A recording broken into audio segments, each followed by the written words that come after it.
There's a misunderstanding about managing up. It is not about sucking up. It's not about being the boss's favorite. It's really about helping your boss look good so that you look good. And when you have a great relationship with your boss and your boss's peers, you seem to get things done effortlessly. You get resources when no one else does. I mean, who wouldn't want to be in that position?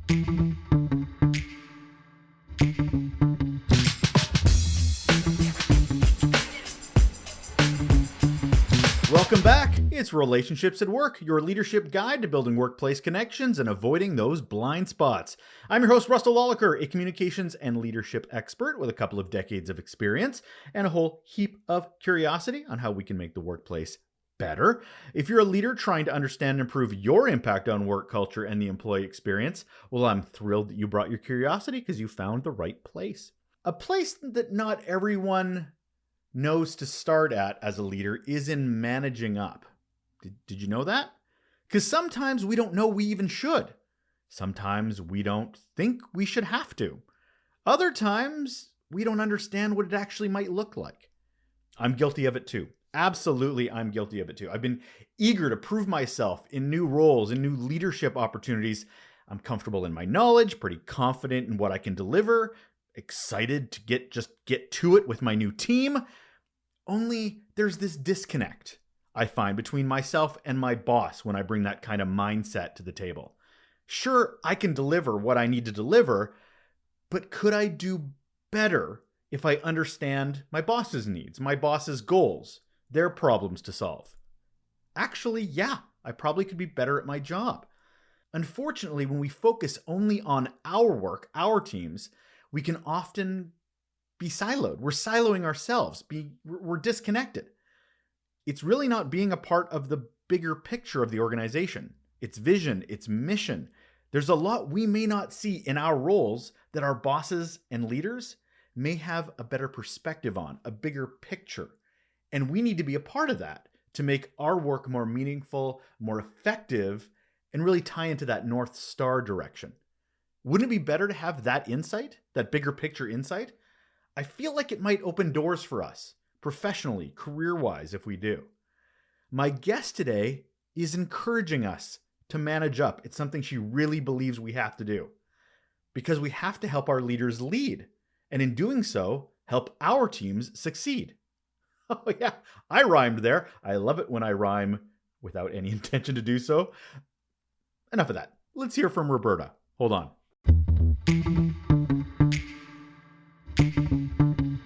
And on the show today, we have Roberta Matuson, and here is why she is awesome. She's a keynote speaker, author, and executive coach, and has been the president of Matuson Consulting for almost 3 decades, helping the best organizations attract the best people. Clients include GM, Microsoft, Takeda Pharmaceutical. It goes on and on and on that list. She's been the author of 6 books on leadership and talent, including her latest release, which is Can We Talk? 7 Principles for Managing Difficult Conversations at Work. And she's here today to talk to me and talk to you about managing up to support our teams. Hello, Roberta. Well, hello, Russell. So nice to meet you. I actually have 7 books. See, I can't keep up. And you'll probably have another one written by the end of the show. And since we've spoken, a new book has come out. So that's the 3rd edition of Suddenly in Charge, Managing Up, Managing Down, Succeeding All Around. And by the time you and I are done speaking, I'm sure I will have written an 8th book. Well, I mean, it's nice. I mean, we can't see your hand. So, I mean, I'm sure you're typing away right now at another. Yes, I can multitask very well. So powerful, Roberta. So before we get into our topic today, let's start with the question I ask all my guests, which is, what is your best or worst employee experience?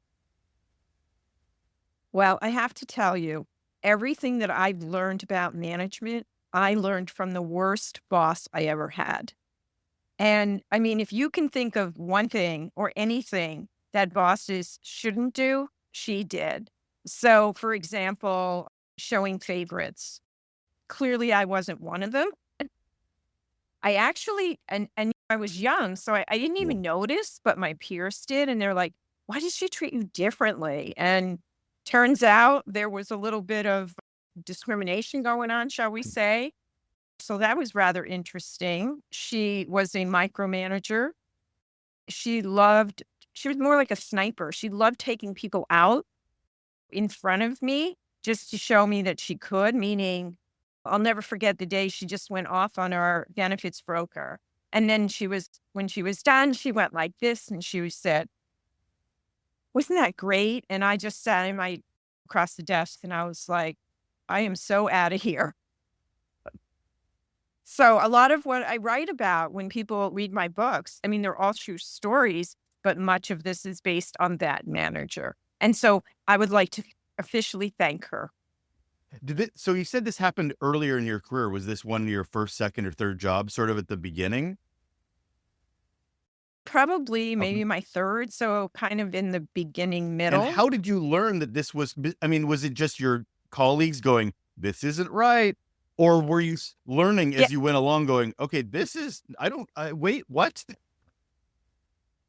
Well, I learned on my own that her behaviors were not Right. appropriate in the way that she treated people and managed people. But the bit about being treated differently, you're in it, right? And you just think, oh, everyone's getting treated like crap, Right. or everyone's getting micromanaged, or everybody is being spoken to with that kind of tone. And they were like, no, it's just you. Maybe because I was the only one in the firm that didn't go to an Ivy League school. I Right. don't know, but they thought it was something else, and I, in retrospect, think it was too. Did you go into consulting soon after that, or did you go? I mean, truthfully, I've asked this question almost 200 times now on the show, and most of the negative ones are all these people where it's their last job before they become a consultant. Well, actually, I went into Yep. another job, which was a complete 360 in terms of how I was treated. I mean, I was like a goddess. I mean, I couldn't do no wrong until again, some things happened in the organization and all of a sudden the guns came out. And after that, I was like, you know what? I'm getting a little too old for this. And I noticed early on in my career that the people who really got listened to were the consultants, not the Oh, leaders. But it's like, I'm going to be a consultant. and that's such a cliche too, because how many organizations where they're like, "I've been telling you this for 5 years. You hire a consultant, you listen to them. They've been here a month, and now you're going to do something about it." I mean, I've heard that story over and over again. Okay, but I was a little Okay. smarter than that. And that was to our subject of managing up. When my boss would tell me about a new idea that we should implement, because he had gone to a cocktail party the night before with his peers and said, "Oh, I think we should do this." And of course, that this was what I told him we should be doing 4 months ago. I just looked at him and I said, "Martin, I think that's an excellent idea. And I'm going to go make that happen." So I learned like I have to manage him. I can't say, well, wait a minute. I was the one who told it. It was like he had this idea. He was sharing it with me. I was going to Yeah. go implement it and we were going to get it done. And that has changed quite a bit over the years and how people may or may not want to approach their bosses. And that's what we're going to talk a bit about today is about managing up. So before we get into all of that though, I like to define what we're talking about. So how would you define managing up in an organization?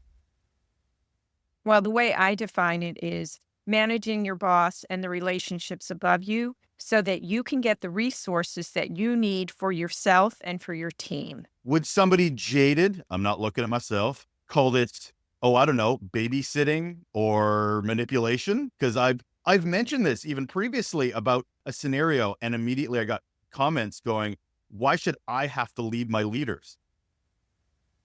Mhm. Because if you don't, you'll be like me and you will get taken out by a wave you never saw coming. So you can either step up and manage your boss, or you can sit back and say, well, why should I have to do that? And maybe in 6 months, maybe less, you might not have a job. That's why. But a lot of people do. There's a misunderstanding about managing up. It is not about sucking up. It's not about being the boss's favorite. It's really about helping your boss look good so that you look good. And when you have a great relationship with your boss and your boss's peers, you seem to get things done effortlessly. You get resources when no one else does. I mean, who wouldn't want to be in that Well, it position? almost sounds like, just from your description there, it almost sounds like a Jekyll and Hyde situation based on the toxicity of the culture. Because on one side, there's managing up where it's, well, pat them on the head, tell the leader what they want to hear, when that's a toxic culture, or the better culture, which is one you've explained right here, which is more about the relationship building, making them look good through doing great work. So I can see how managing up is still the same, but it might be different based on the quality of the culture and the relationships you have. Well, let's be honest here. If you are in a situation where you are in a toxic culture, number one, you have to make a decision, right? You don't get to stay there and whine. You either decide, okay, I'm going to ride this out, and I'm going to at night do what I did and take salsa dancing lessons just to keep my sanity, or you're going to say, you know what? This isn't working for me. I'm going to find another opportunity. But what you don't get to do is sit and complain on and on and on to your family members, to your peers. You just can't do that. That doesn't work, and you're adding to the toxicity. But, believe it or not, and like you, I had a hard time believing it until I saw it. There are actually some cultures that are healthy. So, No. and they're not all toxic, but then I also want to say, true, cultures, there are these things called subcultures. So, for example, why is it that people in sales, like everybody is smiling in the sales department, and people are weeping in customer service, right? They're crying, it's like a horrible situation. And oftentimes it's because they have a different leader, different kind of leader.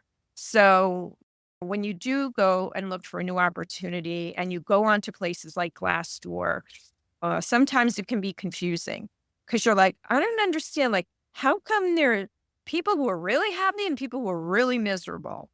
And so my advice would be to really look to see if you can find comments from people who are in the division or in the department that you're looking to work for, because that's going to tell you the real story. That's great advice, because often I'll be asked about industries going, what's it like to work in that industry? I'm like, the organization could be great, but you might get the worst boss in that organization.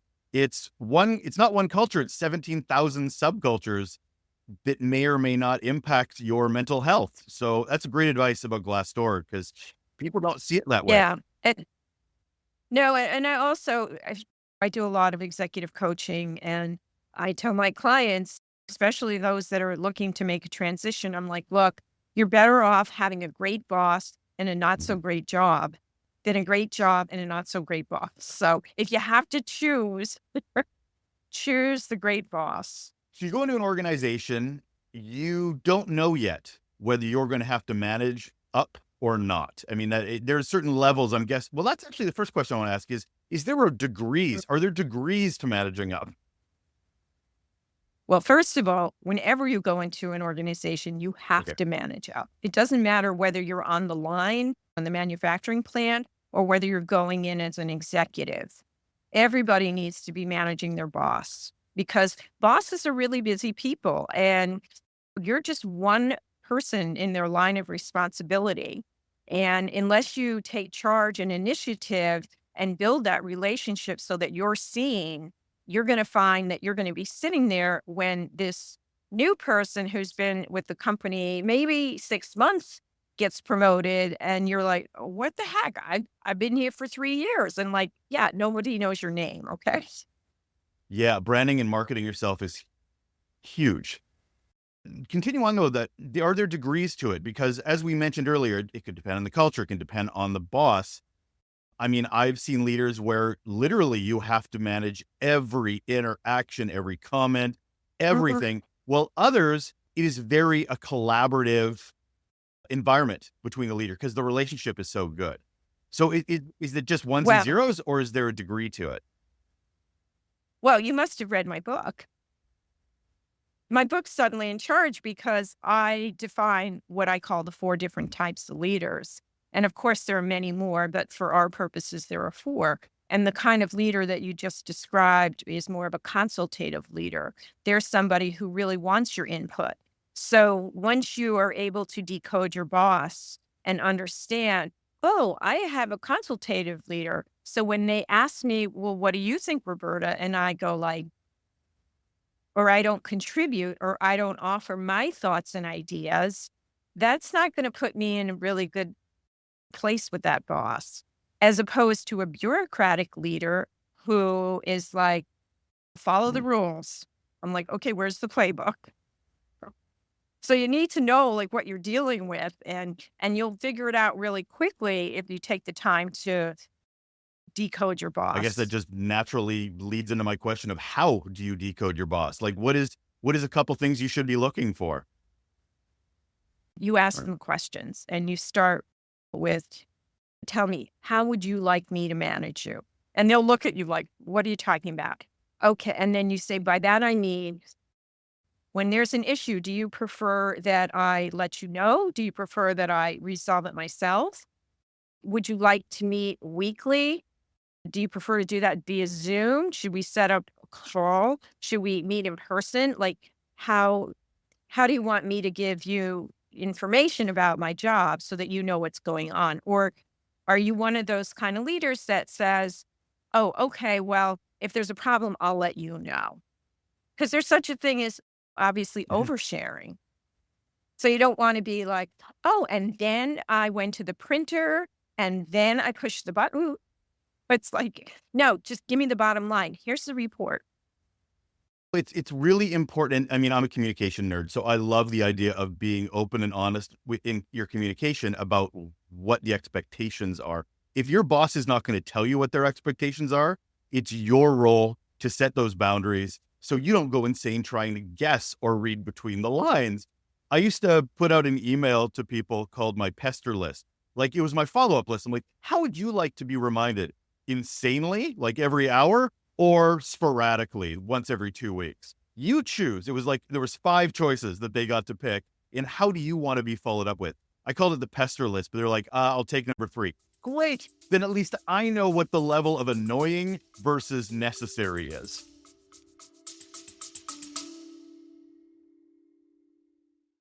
Hey, if you're enjoying the insights from our guests, you'll love our Raw Notes newsletter. It's packed with guest takeaways, the resources that inspire them, and my own tips on how we as leaders can be better humans for the humans that we're responsible for. Go to relationshipsatworkshow.com and subscribe now and help the workplace be more human. Well, what's interesting, oh my God, you must have met my boss that I was talking about. One day she said to me, she called me into her office and she said, I kid you not, Roberta, you're not meeting my expectations. Followed by, but I'm not sure if I ever told you what they are. I was like, Yeah. what?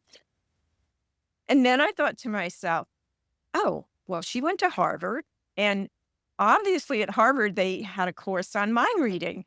I went to Northeastern. We were so busy working because we were like the working class kids at that time. We didn't get that course. Like, how could I read your mind? Like, and then I thought to myself, how could a woman of that quote unquote intelligence even have something that stupid come out of her mouth? But that's exactly what she said to me.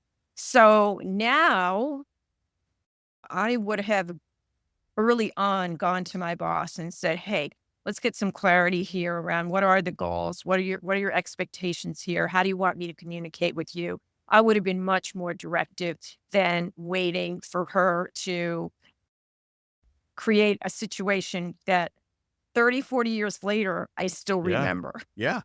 It's funny too, because we have performance reviews and they're all about meeting expectations, not meeting expectations, or exceeding expectations. They always have this generic levels of what you're meeting. But if the expectations are never actually formally explained, which to be honest, they aren't as often as people think they are.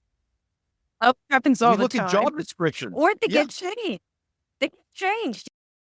Your company all of a sudden goes through the economy tanks and your company changes the goals and nobody tells you.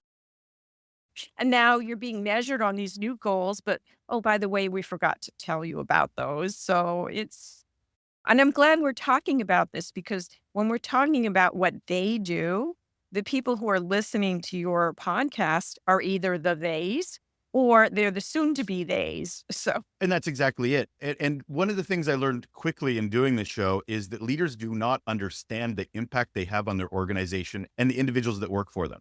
Because most of them are so busy, they're focused so on the job they're managing up, or they're just trying to put out the next fire, that they don't understand the wreckage, or it could even be good impacts, but they're on to the next thing so quickly that they don't even realize that. I'm like, you understand that what you just did, that employee's going to remember that 20, 30 years from now and write a book about us. Or or seven or eight. seven. Yes, exactly.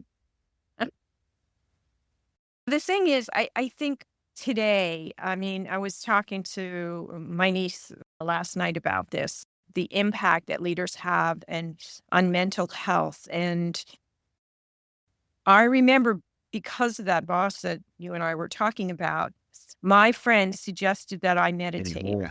Okay. Well, I was so desperate. I mean, I'm from New York. We don't meditate. Like we're on the move. I'm like, really? She's like, yeah. So she sent me to this woman. I think she was part of an ashram. I didn't even know what that was, but I went and I would sit there and I would chant with her, literally just sit there and go. And then finally, I mean, I had this epiphany. I'm like, I don't want to spend my nights doing this. Like, I want to learn, as I mentioned, I want to learn how to dance. I don't want to be meditating. And that's when I got out. I was like, this isn't working.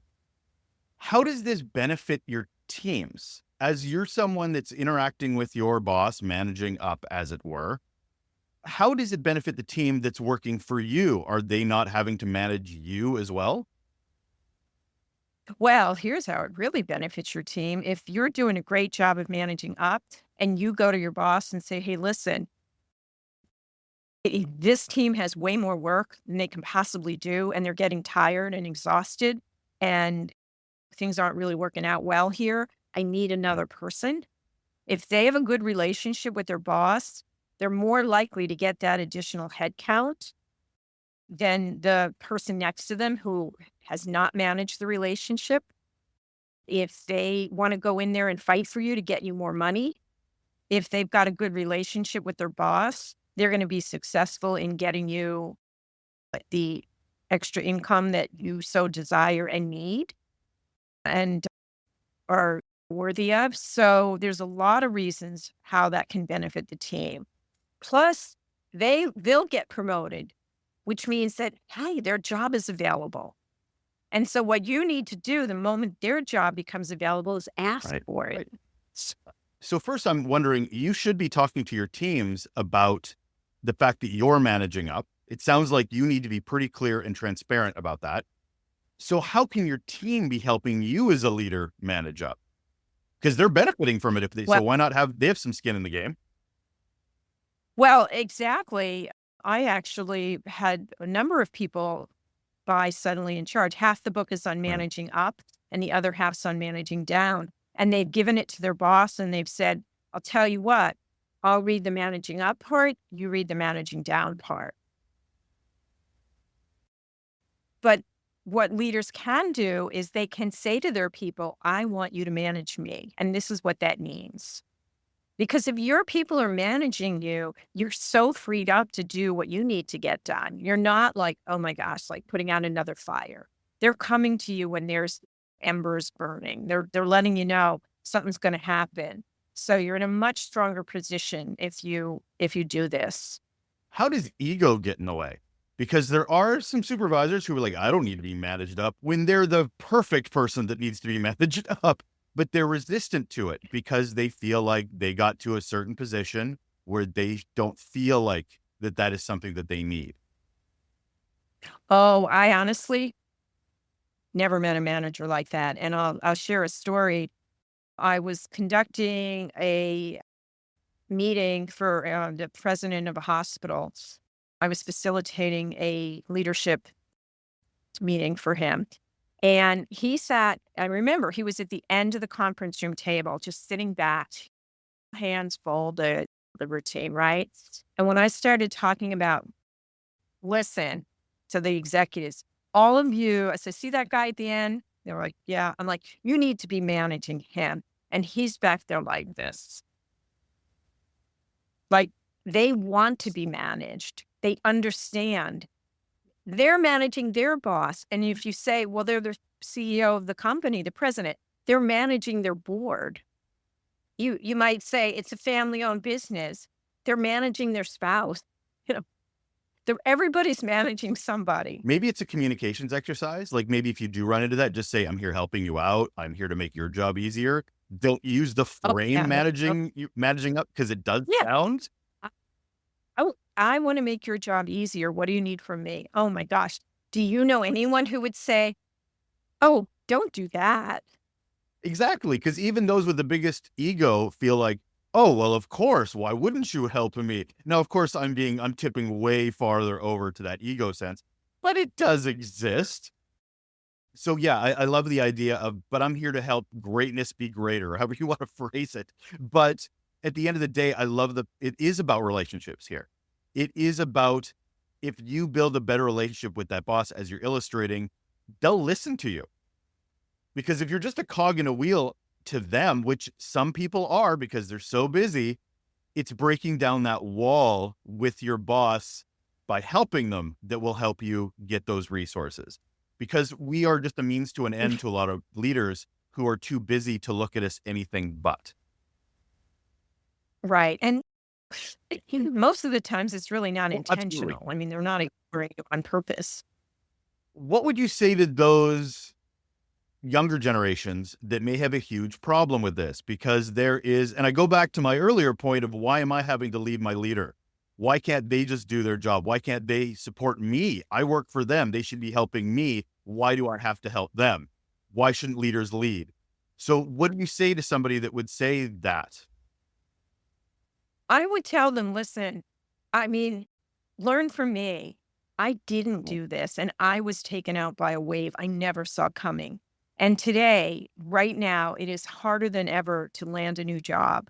I mean, even though the economy is supposedly humming, we're seeing a real slowdown in hiring. It's taking really a long time. All this AI is overloading HR staff. It's really taking a long time. So if you have been fortunate enough to land a good job and you think that, hey, this is a place that I might like to stay, then you have to invest in yourself and you have to start learning how to manage yourself, manage your boss. It is just the reality. And if you don't want to play that game, you know what? I'm okay with that. But then maybe think about starting your own business or going, I don't know, starting a farm. I don't know what job there is that doesn't require this. I was having an interesting conversation with someone that was just entering the corporate world. And she was coming from a university where everybody around here was like, why do we even have professionalism? Why is it like, they were very much about what they want, the world they want to enter, not the world the way it is. And though there is a lot of change happening, and don't deny that there is a lot of change happening in the corporate world that wasn't the way it was even 5 years ago, there are certain tenets within just human interaction that's not going away anytime soon. And to hear people be that stubborn, which I find hilarious because the boomers are just as stubborn, they're just on the other end of it. So it's like, you're a lot more similar than you think you are, but it's really about, like you say, it's about the relationship, and managing up is just helping. Yeah, I don't necessarily know if it's stubborn. I think it's more being naive. We all thought, if you want to talk about the generations, I do a lot of work in that space. And we all thought we were going to change the world.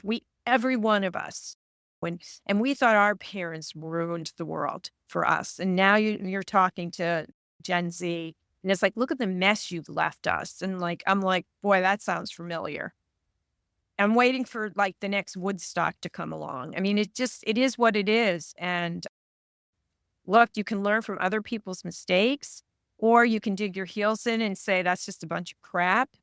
and then learn the hard way. That's really up to you. Yeah, I always find that funny when people are like, but the boomers, they ruin everything. I'm like, yeah, and they were hippies once too.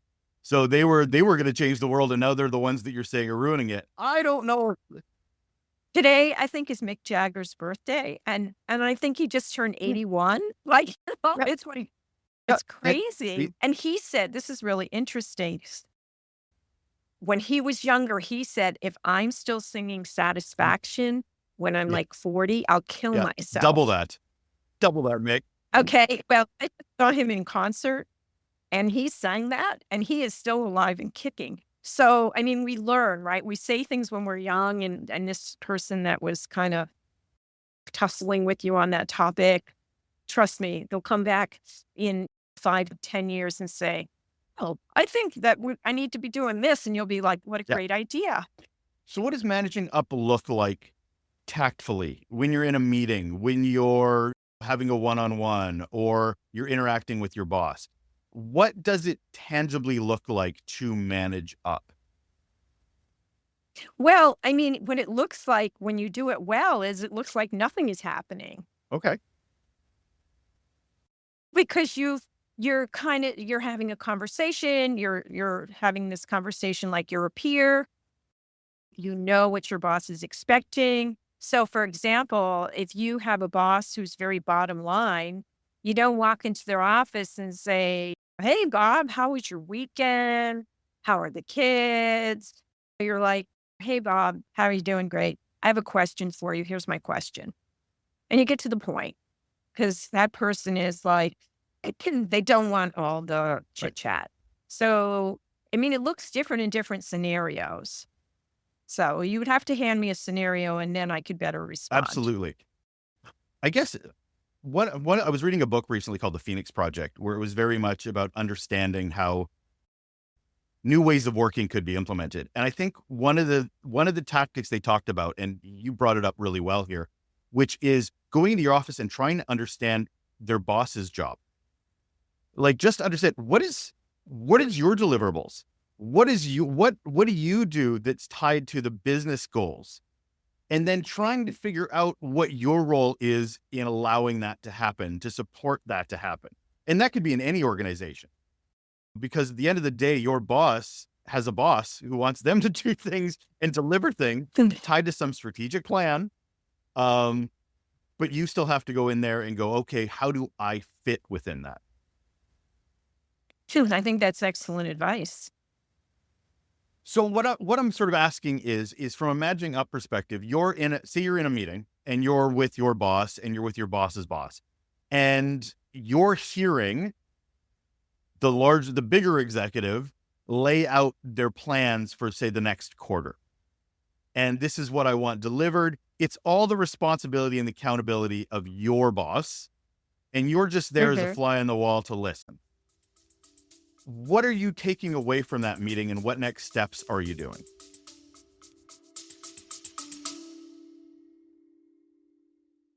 Want more from our conversations on the show? Subscribe to the Raw Notes newsletter. It's where I share top takeaways from our guests, the resources that fuel their success, and my personal insights on how we as leaders can be more human. And we need more human. Go to relationshipsatworkshow.com and sign up today to keep your leadership journey on the right path.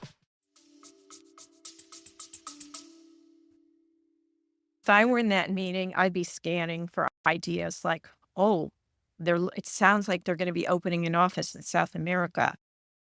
My boss has no idea I'm fluent in Spanish. I'm going to go in when I would love an international assignment. So after this meeting, I'm going to go in and chat with my boss and say, this is really cool that we're going to be going into South America. When I was learning to speak Spanish, I learned how to speak it because I lived in Colombia for 2 years. Really? Yeah, that's how I became fluent. Oh, so if you're looking for somebody to get that office open, I'm all in, right? Shamelessly promoting, like, I'm all in. I can take that off your desk. You got anything you want translated? Give it to me. Leaning into your strengths, leaning into probably the background that they may not know about you as well, or if you know your team well, you're like, oh, Sally over there is phenomenal at X, Y, and Z. She'd be amazing to help out for this. And it's a great opportunity for them to get profile as well that they may not normally get either. Absolutely. What can you do to prepare? So I mean this in an anticipatory way. How is there ways you can set yourself up in your own leadership to be more available, to be more helpful to your bosses? I don't know if it's the mental health thing like the meditating or the salsa lessons, but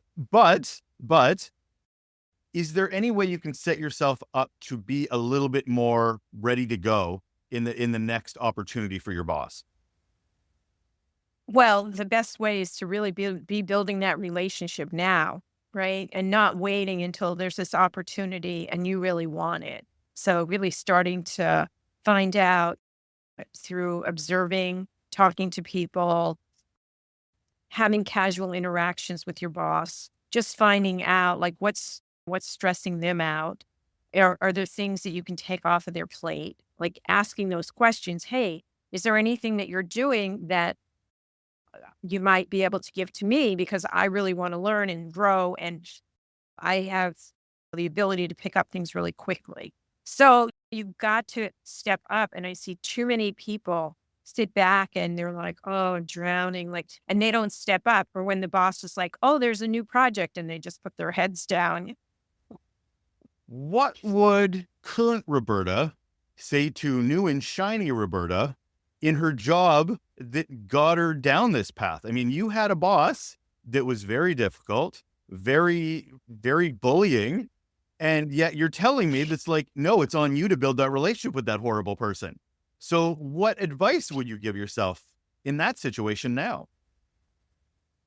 Well, for me, and I want to share this with you because I think this happens to a lot of people. My situation was the boss that I interviewed with was not the Right. boss who eventually became my boss. My boss left the company like a month later. And believe it or not, I got together with that first boss and I laid it out to her and I said, I just want you to know what you left me with. Like I Right. told her, she was like horrified. She felt so bad, but I didn't care. Because she could have told me I'm not going to be in Right. this job. I'm leaving myself to relocate. But I would just say to the other Roberta, listen, clearly this is not the culture for you. Okay. It's not you, it's her. Get the heck out of here. I mean, I would have told her a lot of those things. But then again, I would have said, take copious notes because you're going to write a book one day and you want to get those stories straight. So there is a line where you shouldn't always have to manage up when the relationship is untenable or You have to get that's like saying you're in an abusive marriage. Well, you should go to counseling. You should try to figure out how to make it work. No, your partner should go to counseling because they're the person who is abusive. So I'm not one who sits here and says, "Oh, you can fix things." I mean, there's no way I could have fixed her, and I'm grateful I haven't seen her since. is the role of managing up, and because not every organization is very clear that that is something a leader should and could do within the organization to lead their leaders, to support, to help. It's not an automatic. It's not something that is, here's your job description. There's never a bullet that says, oh, by the way. So is there something an organization, a culture, like hopefully a training culture, could be doing to make this a little bit more honest, aware, explicit? Yeah. Yeah. Yeah. I mean, I've done a LinkedIn learning course. I'm a LinkedIn learning author. I've done a course on managing up. I mean, if you have access to LinkedIn learning, you can just search for managing up and you'll be able to take the course. They can bring in speakers like myself. I do a lot of speaking, both nationally and internationally. They can train their employees on how to manage up. They can give them a copy of books like mine. I mean, there's a lot of things they can do because you have to remember it's remarkable to me that this topic is not taught in business school. It's not taught in undergrad. And to me, it is like the most important topic you can learn. Most important skill you can master. And that's why I don't want to put the blame too much on leaders, because they're left without a lot of training and a lot of expectations being told to them around, and it's being left to them to either listen to podcasts like this or read books like yours, Yep. or the organization doesn't take a lot of accountability in helping leaders become better leaders. I'm obviously painting a pretty big blanket here, but it does happen, and I keep hearing it over and over again, the lack of support. Well, when I first came out of college, we had these things called management training programs. Mhm. Like you go to work for like a big retailer and they had a management training program, or a bank or whatever. Those things are gone, and I'm not sure they're ever coming back. And so today the onus really is on the individual. I mean, like you said, you need to be listening to podcasts, you need to be reading books, you need to subscribe to the Wall Street Journal or the New York Times. Like, you need to educate yourself. Nobody's going to come down with a magic wand and say, oh, we're going to go, excuse me, pay for your executive MBA at Harvard for, I don't know, $250,000. I don't know what it costs. They're not going to do that. So you have to take it upon yourself to learn and get the training that you need to be a great leader. Fair. Well, thank you very much for this, Roberta. It gives a lot of sense that how important managing up is, when a lot of people, I think, would be resistant to the idea, where they're feeling like they're having to do other people's work, when really it's about supporting and helping the larger team. And yourself. And is that the biggest misconception about managing up, is that it is taking on other people's work? No, I think it's that that's sucking up, and I don't want to suck up. I'm not a suck up. I think that's the biggest misconception. And it's not. And it's also, I write about this in the book, the whole issue on office politics, and people are like, well, I'm not going to play that game. I don't want to play. And I'm like, if you are in an organization, whether it's a nonprofit, a for-profit, a family business, there is politics going on. And you have to play the game, because if you don't, you're going to be decimated. So, you got to learn how to play it. You can play it your own way. You don't have to be like what we see on reality TV. You can do it your own way, but you have to learn how to swiftly maneuver through the organization so you can get the resources that you need. There you go. And that is a key piece of this, that it's relationships that will actually help you do your job easier and better and more supported. Thank you for this, Roberta. I'm going to wrap it up with the one question I also finish all my podcasts with, which is, what's one simple action people can do right now to improve their relationships at work? Well, I think the simplest action that they can do is to go to their boss and just say, hey, how would you like me to manage you? What do you need from me that I'm not giving you right now? Let's talk about how we can work together more effectively as a team, you and I. They have to have those conversations. That is Roberta Matuson. She's a keynote speaker, author, possibly up to 8 or 9 books by the time this episode ends, executive coach, and the president of Matuson Consulting. Thank you so much for being here, Roberta. Oh, my pleasure. And if anyone wants to connect with me, they can go to my website at matusonconsulting.com or send me an invite on LinkedIn and just mention the podcast so I know where you're coming from. All that will be in the show notes so people can easily connect to you. Thank you so much for that. Great. Thank you. And that is another episode of Relationships at Work, your leadership guide to building workplace connections and avoiding blind spots. I'm Russell, always thrilled to spend this time with you. If you have a moment in your very busy calendar, I appreciate you just spent 40 minutes with me just now. But if you have some time, whether it's on your Spotify app or your Apple podcast app, I'd really love it if you could scroll down and leave a rating and review. Spotify even lets you do comments now. That's a very, very recent thing. And if you have a moment to provide that rating and review to help the show grow, get seen, algorithms. What am I going to say? Thank you so much. Take care.